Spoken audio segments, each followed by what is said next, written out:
anakmu lulus, Bu.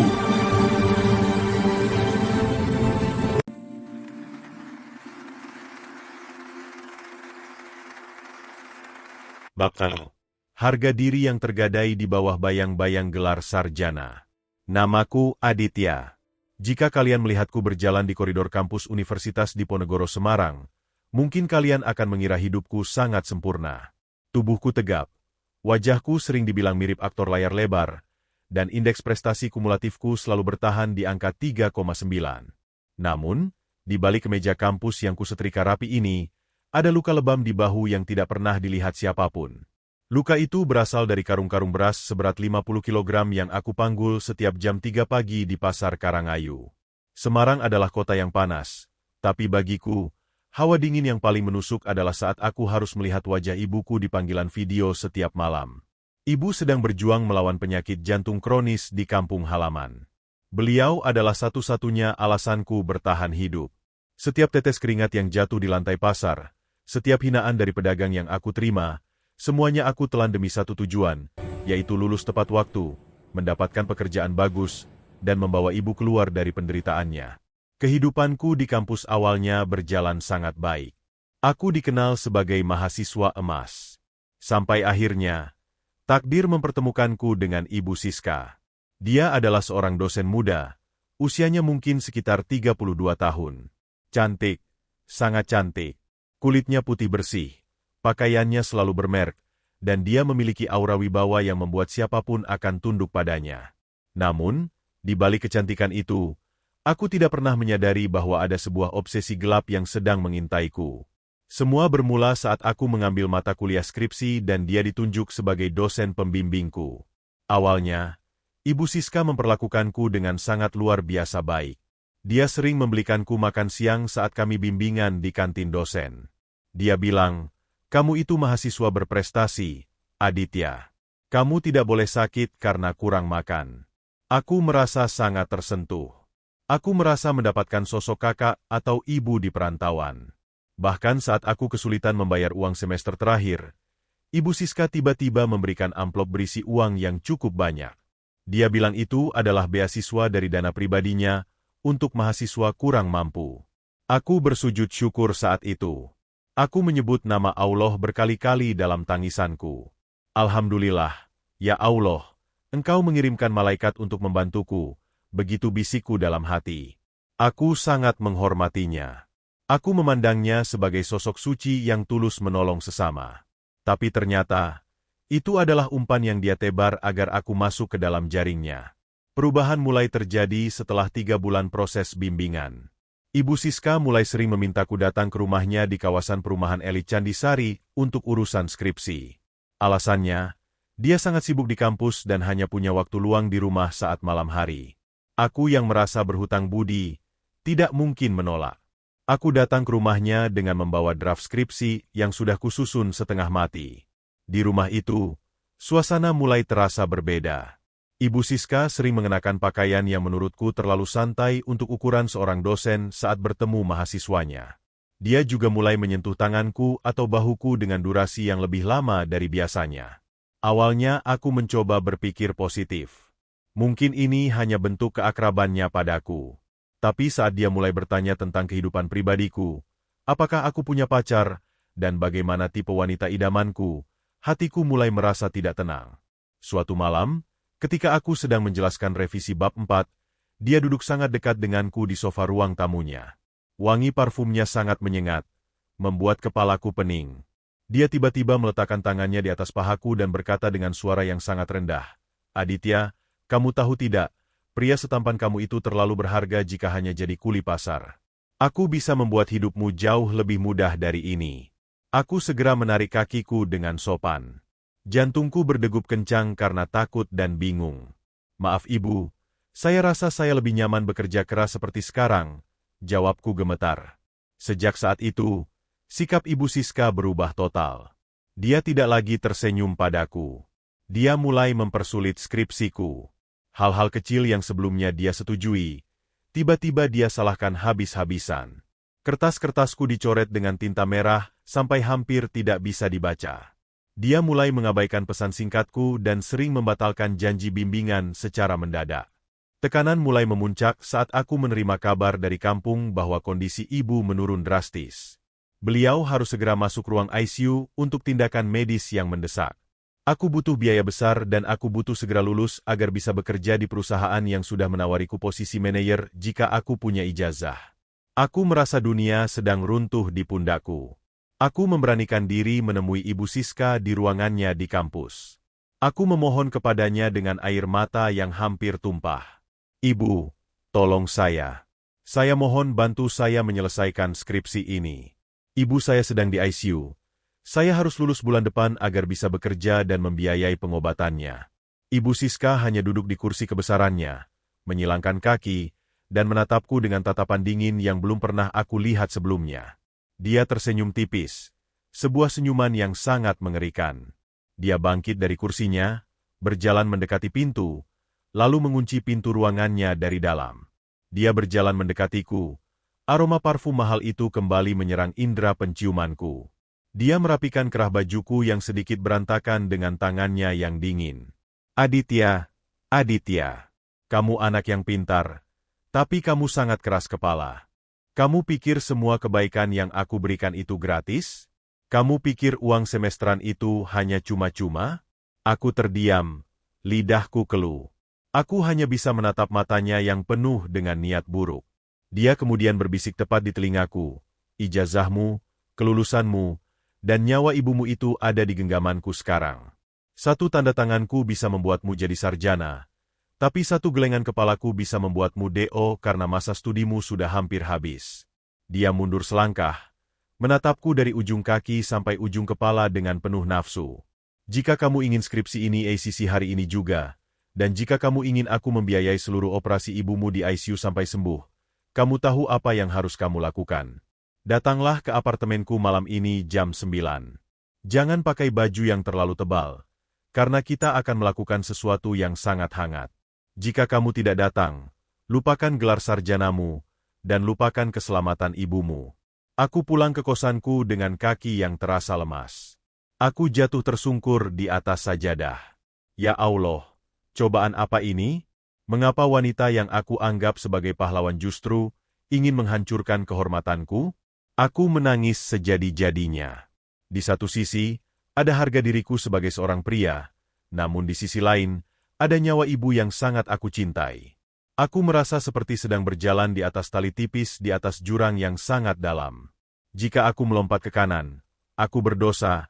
Jika aku melompat ke kiri, aku kehilangan ibu. Malam itu, jam di dinding sudah menunjukkan pukul 8:45. Aku masih duduk terdiam di pinggir tempat tidur. Ponselku bergetar. Ada pesan singkat masuk dari nomor Ibu Siska. Isinya hanya sebuah alamat apartemen di daerah Semarang Bawah dan sebuah kalimat singkat. Aku sudah menunggumu, Aditya. Jangan buat aku menunggu terlalu lama, atau besok namamu akan hilang dari daftar peserta sidang. Tanganku gemetar saat memakai jaket. Aku merasa seperti seorang terpidana mati yang sedang menuju tiang gantungan.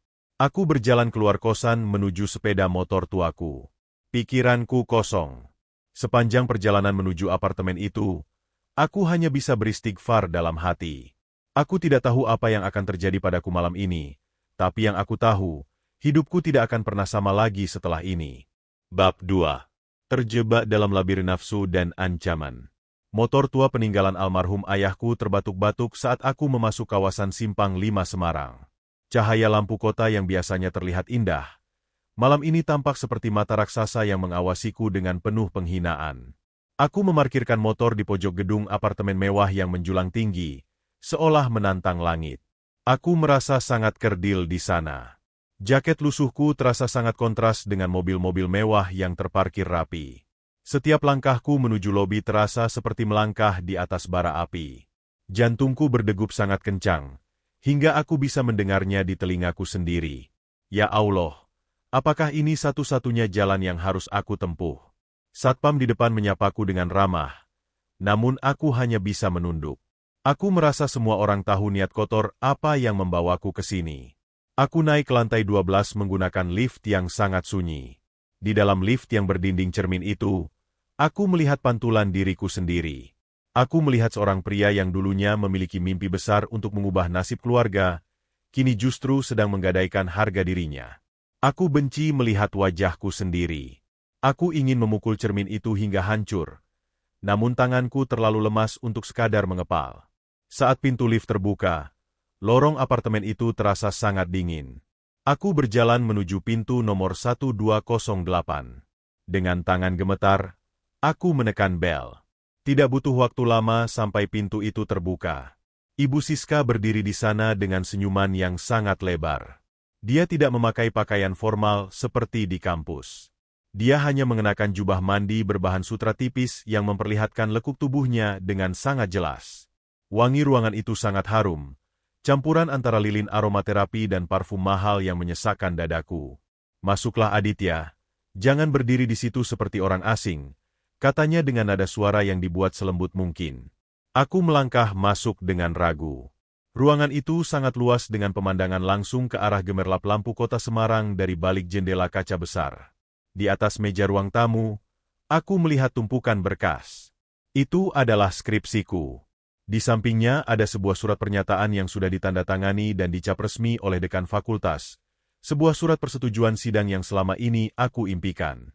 Ibu Siska menuangkan 2 gelas cairan merah ke dalam gelas kristal. Dia menyodorkannya padaku. "Minumlah dulu, kamu terlihat sangat tegang," ucapnya. Aku menggeleng pelan. "Maaf Bu, saya hanya ingin urusan ini cepat selesai. Saya ingin menanyakan kondisi ibu saya dan bagaimana dengan janji ibu untuk biaya rumah sakit." Siska tertawa kecil, suara tawa yang terdengar sangat sinis di telingaku. Dia berjalan mendekatiku, meletakkan gelasnya, lalu tangannya mulai merayap di dadaku. "Kamu ini selalu saja bicara soal bisnis, Aditya. Tenang saja. Aku sudah menelepon pihak rumah sakit di kampungmu. Semua tagihan di ruang ICU sudah aku lunasi sore tadi. Ibumu sekarang mendapatkan perawatan paling maksimal di sana. Kamu tidak perlu khawatir lagi. Sekarang, tinggal giliranmu memenuhi janjimu padaku." Dia menarik napas dalam di dekat leherku, membuat bulu kuduku berdiri karena rasa jijik yang luar biasa. Aku memejamkan mata. Bayangan wajah ibuku yang terbaring lemah dengan berbagai selang di tubuhnya di dalam ruang ICU mendadak muncul. Aku ingat bagaimana ibu bekerja keras mencuci baju orang lain, hanya agar aku bisa kuliah. Aku ingat pesan ibu, "Adit, jadilah pria yang jujur dan punya harga diri." Kata-kata itu sekarang seperti sembilu yang menyayat-nyayat hatiku. Alhamdulillah, ibu sudah aman, tapi dengan cara yang paling kotor yang pernah aku bayangkan. Ya Allah, maafkan hamba. Siska menarik tanganku menuju kamar utamanya. Pintu kamar itu terbuka perlahan, memperlihatkan sebuah tempat tidur besar dengan sprei putih bersih. Dia mendorongku dengan lembut ke atas kasur itu. Dia menatapku dengan tatapan lapar, seolah-olah aku adalah makanan lezat yang siap disantap. "Kamu tahu Aditya, sejak pertama kali kamu masuk ke kelasku, aku sudah menginginkanmu. Kamu berbeda dari mahasiswa lain yang hanya bisa menjilat demi nilai. Kamu punya api di matamu, dan aku ingin memadamkan api itu malam ini." Dia mulai melepaskan kancing ke mejaku satu persatu. Aku hanya bisa diam mematung, menatap langit-langit kamar yang berwarna krem. Aku merasa jiwaku sudah pergi meninggalkan tubuhku. Aku merasa seperti robot yang tidak punya perasaan. Setiap sentuhan tangannya di kulitku terasa seperti sengatan listrik yang menyakitkan. Aku ingin berontak. Aku ingin lari sekencang-kencangnya dari tempat ini, namun bayangan tagihan rumah sakit dan surat drop out dari kampus terus menahanku. "Kenapa kamu diam saja, Aditya? Apakah aku tidak cukup cantik untukmu?" Dia mulai mencium leherku dengan paksa. Aku merasa mual. Perutku melilit. Aku teringat teman-teman kampusku yang selalu memuji kesempurnaanku. Mereka tidak tahu bahwa pahlawan kampus mereka sedang diperlakukan seperti pemuas nafsu oleh dosennya sendiri. Aku merasa sangat hina. Lebih hina dari sampah yang aku angkut di pasar setiap pagi. Siska kemudian bangkit sebentar. Dia mengambil sebuah map dari laci mejanya. Dia melemparkan map itu ke arahku. "Lihat ini, Adit. Ini adalah bukti transfer ke rumah sakit dan surat kelulusanmu yang sudah aku tanda tangani. Semuanya ada di sini. Semua masa depanmu, semua nyawa ibumu, ada di dalam map ini. Sekarang, tunjukkan padaku bahwa kamu adalah pria yang tahu cara berterima kasih. Dia melepaskan jubah mandinya dan menjatuhkannya ke lantai. Aku memalingkan wajahku. Air mata yang sejak tadi aku tahan akhirnya tumpah juga. Aku menangis tanpa suara. Dadaku terasa sesak, seolah-olah oksigen di ruangan itu telah habis. Aku melihat ke arah jendela. Di kejauhan aku melihat menara masjid yang bercahaya. Aku teringat suara adzan yang selalu menenangkanku saat aku lelah bekerja. Sekarang, suara itu terasa sangat jauh. Aku merasa sedang berada di dalam neraka yang diciptakan oleh manusia. Siska mulai kehilangan kesabaran. Jangan menangis seperti anak kecil, Aditya. Kamu adalah pria dewasa. Bukankah ini yang diinginkan semua pria? Menikmati malam dengan wanita cantik di apartemen mewah. Harusnya kamu bersyukur. Banyak mahasiswa lain yang rela melakukan apapun demi posisi ini, tapi aku memilihmu. Dia kemudian menarik paksa ikat pinggangku. Di saat itulah, ponselku di atas meja samping tempat tidur bergetar. Ada panggilan masuk dari nomor rumah sakit. Jantungku hampir berhenti berdetak.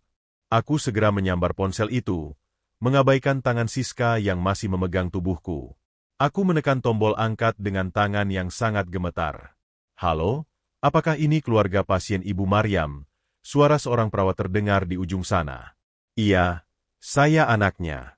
Ada apa dengan ibu saya? Suster, tanyaku dengan nada panik. Maaf Pak Aditya, kondisi ibu Anda tiba-tiba kritis kembali. Terjadi komplikasi mendadak pada jantungnya. Tim dokter sedang melakukan tindakan penyelamatan di ruang ICU sekarang juga. Kami butuh kehadiran keluarga segera, karena ada dokumen penting yang harus ditandatangani untuk operasi darurat kedua. Duniaku runtuh seketika. Aku menatap Siska dengan tatapan penuh kebencian dan keputusasaan.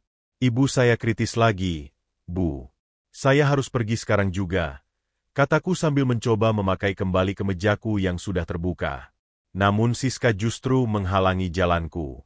Dia berdiri di depan pintu dengan tatapan yang sangat tajam dan dingin. Kamu tidak akan pergi kemana-mana sebelum urusan kita selesai, Aditya. Jika kamu keluar dari pintu ini sekarang, aku akan menelepon rumah sakit dan membatalkan semua pembayaran itu. Aku juga akan merobek surat kelulusanmu sekarang juga di depan matamu. Pilih ibu kamu mati malam ini karena tidak ada biaya, atau tetap di sini dan selamatkan segalanya. Siska berkata dengan suara yang sangat tenang namun sangat mematikan. Aku terdiam di tengah ruangan. Di telingaku masih terngiang suara perawat yang mengabarkan kondisi kritis ibuku. Di depanku, ada seorang wanita iblis yang sedang memegang kendali atas hidupku. Aku merasa seperti sedang berada di ujung jurang.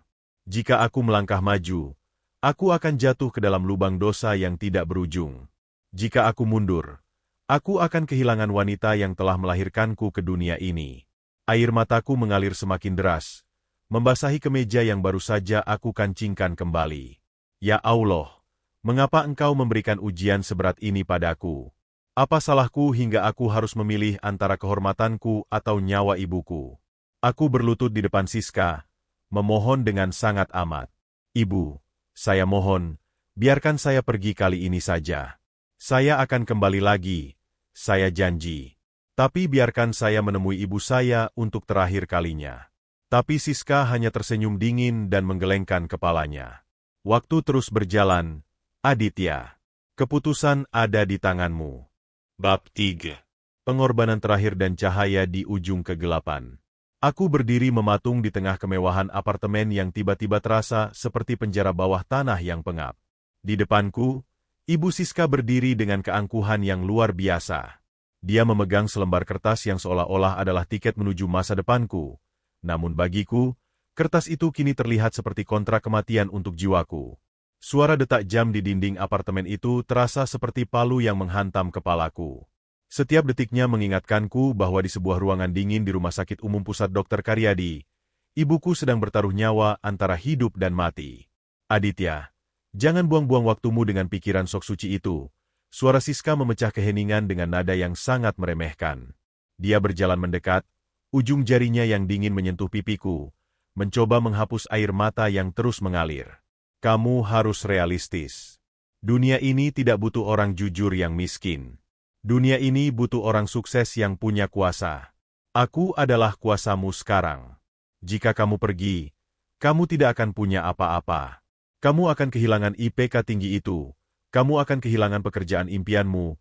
Dan yang paling menyakitkan, kamu akan kehilangan ibumu karena biaya rumah sakit yang akan langsung aku tarik malam ini juga. Apakah kamu sanggup melihat ibumu dikeluarkan dari ICU hanya karena keegoisanmu? Aku menatap matanya. Aku tidak lagi melihat kecantikan di sana. Aku hanya melihat monster yang bersembunyi di balik riasan wajah yang mahal. Pikiranku melayang kembali ke masa kecilku di sebuah desa kecil di pinggiran Semarang. Aku ingat bagaimana ibu rela tidak makan seharian hanya agar aku bisa membeli buku pelajaran. Aku ingat tangan ibu yang pecah-pecah dan kasar, karena setiap hari mencuci pakaian tetangga. Ibu tidak pernah memintaku menjadi orang kaya. Ibu hanya selalu berpesan, "Adit, apapun yang terjadi, jangan pernah biarkan orang lain menginjak-injak harga dirimu. Jika kamu kehilangan hartamu, kamu bisa mencarinya lagi. Tapi jika kamu kehilangan harga dirimu sebagai pria, maka tidak ada lagi yang tersisa darimu di mata Allah." Kata-kata ibu itu tiba-tiba bergema sangat keras di telingaku, mengalahkan suara ancaman Siska. Aku menyadari satu hal yang sangat penting. Jika aku menuruti keinginan bejat wanita ini, aku mungkin bisa menyelamatkan raga ibuku untuk sementara, tapi aku akan membunuh jiwa ibuku selamanya. Ibu tidak akan pernah sudi hidup dari uang hasil menjual kehormatan anaknya. Aku akan menjadi orang yang paling munafik jika aku sujud kepada Allah namun tubuhku, aku serahkan kepada setan hanya demi ijazah. Aku mengambil napas panjang, mencoba mengumpulkan sisa-sisa keberanian yang aku miliki. Aku menepis tangan Siska dari wajahku dengan gerakan yang tegas. "Simpan saja uangmu, Bu. Simpan saja tanda tanganmu itu. Saya mungkin miskin, saya mungkin tidak punya apa-apa, tapi saya masih punya Tuhan yang jauh lebih kaya dan jauh lebih berkuasa daripada Anda. Jika malam ini adalah waktu bagi ibu saya untuk kembali kepada Allah, maka biarlah beliau kembali dengan bangga karena memiliki anak yang tidak menjual harga dirinya demi dunia." Siska terbelalak. Wajahnya yang cantik berubah menjadi sangat merah karena amarah yang meledak. "Kamu berani melawan aku, Aditya. Kamu akan menyesal. Aku akan pastikan namamu tercemar di seluruh kampus. Aku akan pastikan kamu tidak akan pernah bisa bekerja dimanapun di kota ini. Kamu akan menjadi sampah selamanya. Silahkan, Bu. Lakukan apapun yang Anda mau. Tapi satu hal yang perlu Anda tahu, Anda mungkin bisa menutup jalan karir saya, tapi Anda tidak akan pernah bisa menutup pintu rahmat Allah untuk saya," jawabku dengan suara yang tenang namun penuh penekanan. Aku menyambar jaketku dan kunci motorku yang ada di meja. Aku tidak peduli lagi dengan surat kelulusan itu. Aku tidak peduli lagi dengan ancaman DO yang dia lontarkan. Aku berlari keluar dari kamar itu, mengabaikan teriakan histeris Siska yang memaki-makiku. Aku masuk ke dalam lift dengan perasaan yang aneh. Ada rasa sakit yang luar biasa karena aku tidak tahu bagaimana nasib ibuku nanti, tapi ada juga rasa lega yang sangat besar karena aku telah berhasil menjaga prinsip hidupku. Aku berlari menuju parkiran, menghidupkan motor tuaku, dan memacunya sekuat tenaga menuju Rumah Sakit Umum Pusat Dr. Karyadi.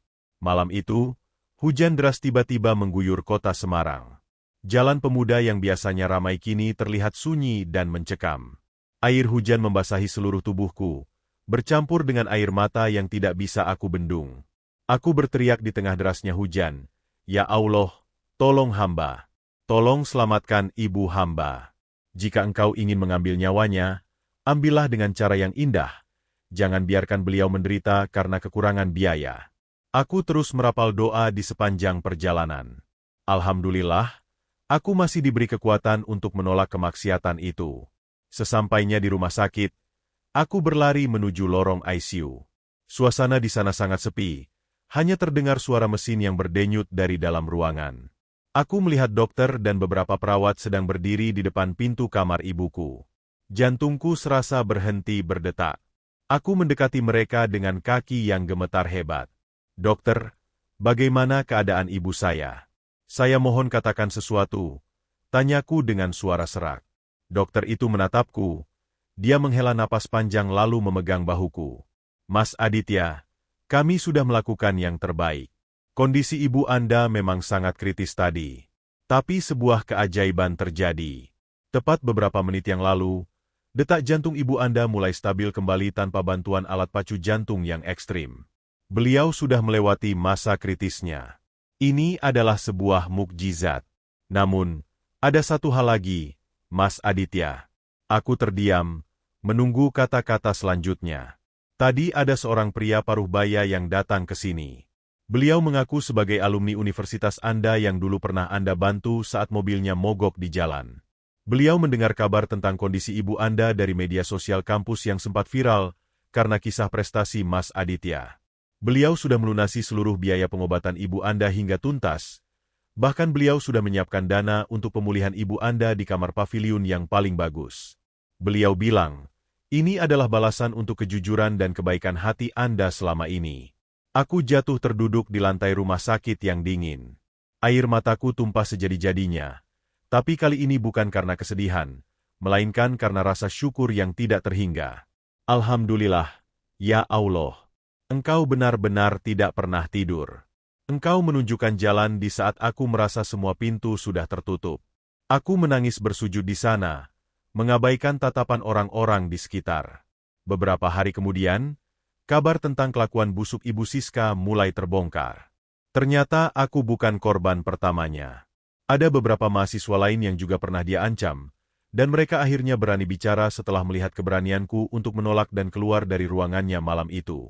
Pihak Universitas Diponegoro segera melakukan investigasi mendalam. Siska akhirnya dipecat secara tidak hormat dan terancam hukuman pidana karena tindakan pelecehan dan pemerasan. Aku tetap lulus. Bukan karena bantuan Siska, tapi karena hasil kerja kerasku sendiri yang akhirnya dinilai oleh dosen lain yang lebih berintegritas. Di hari wisudaku, aku membawa ibu yang sudah sehat meskipun harus menggunakan kursi roda. Aku mencium kakinya di depan ribuan orang. Ibu berbisik di telingaku, "Terima kasih Adit, karena sudah menjadi anak yang jujur. Ibu lebih bangga melihatmu berdiri di sini dengan harga diri, daripada melihatmu sukses dengan cara yang kotor." Kisahku ini aku bagikan bukan untuk menyombongkan diri, tapi untuk mengingatkan siapapun yang sedang berada di titik terendah dalam hidup. Jangan pernah menggadaikan imanmu demi kemudahan duniawi. Karena sesungguhnya, setelah kesulitan itu pasti ada kemudahan. Allah tidak akan pernah membiarkan hambanya yang menjaga kehormatannya berakhir dalam kehinaan. Aku adalah bukti nyata bahwa kejujuran memang mahal harganya, namun hasilnya akan sangat manis pada waktunya. Kini aku bekerja di perusahaan besar yang dulu sempat menawarkanku posisi, dan aku bisa membiayai pengobatan ibu dengan uang yang halal. Hidupku tenang, dan aku tidak perlu lagi merasa takut pada bayang-bayang masa laluku. Terimalah takdirmu dengan sabar, maka dunia akan bertekuk lutut di hadapanmu.